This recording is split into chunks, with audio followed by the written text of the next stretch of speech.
Welcome to BudsAnatomy, a Busy Buds Co web series with founding consultants Arif, Isabel, and Kathy as they explore personal and organizational health for performance growth.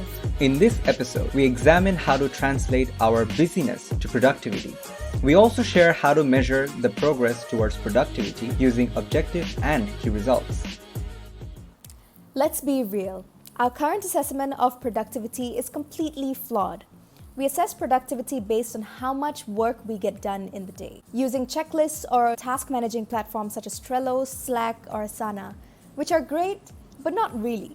What's worse is the phenomenon, especially in Asia, where we think the longer hours someone stays in the office, the more hardworking or productive they must be. We're still stuck in a factory mode where productivity is measured by output per worker per day. But in our current reality, most of our work involves intangible services that rely on relationships and influence. That's why it's important now more than ever to have a clear picture of what we want to achieve and measure, because it's no longer just tracking numbers on a spreadsheet alone. So how can we measure value and impact based on the new working realities of today? How do we know if we are being productive? Where companies can communicate strategy in an actionable and measurable way by moving their approach from the activities that I've done, which is the output, versus the achievements resulting from those activities done, which is the outcome. And one of the most powerful goal management framework that we use measures objectives and key results. In short, O.K.R. There are three parts to measuring O.K.R, which is objectives, key results, and initiatives. Objectives are goals that it has to be achieved, must be aligned with the overall company goal, and has to be high impact and time-bound. Key results are progress towards that goal that has to be specific, significant, yet achievable. And lastly, initiatives that are daily tasks to drive those key results that must be again specific and within control. Hence, I can be accountable. So now let's look at an example of a customer service OKR. The objective for that would be, let's reduce the cost of customer service through automation.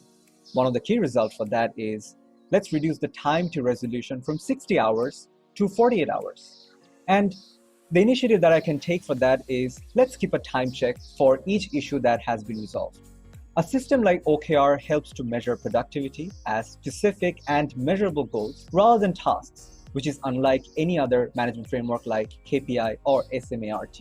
What do we do once we start measuring productivity effectively? O.K.R system has many benefits. It improves focus, you have increased transparency, and you have a clear measurement system. And it's a great productivity tool. But like many tools, effective implementation is so important. And part of productivity is ensuring we are effectively and efficiently using these tools. So how do we do that? Let's take the example of what goes on with a lot of companies right now. As we go into working from home, companies are probably introducing new digital platforms for productivity.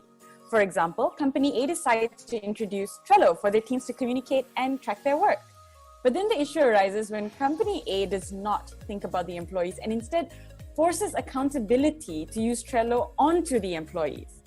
This then potentially creates more problems and stress within teams, actually reducing productivity. What Company A could do instead? Run a self and team check on whether Trello is working or not. Does it achieve the objective of increasing your productivity? After we answer that question, we have three options before us. Either we persevere by continuing to use Trello but make minor changes here and there in how we communicate on it, or we could patch it. We could use Trello but for something totally different. So this is continuing but making a bigger change. And then we have pivot. That means stop using Trello, try Slack instead maybe. It's about switching to a new idea. It's important to do this check and be open to changing your productivity approach, because at the end of the day, it matters whether we are progressing toward our goal and objective.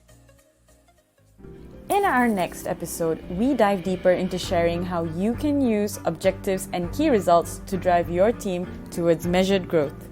Book your free consulting conversation with us by dropping us a message or emailing us. Be a bud. Join us as we journey together towards better growth and performance. Be sure to follow us on Instagram, LinkedIn, and Facebook to keep growing with us.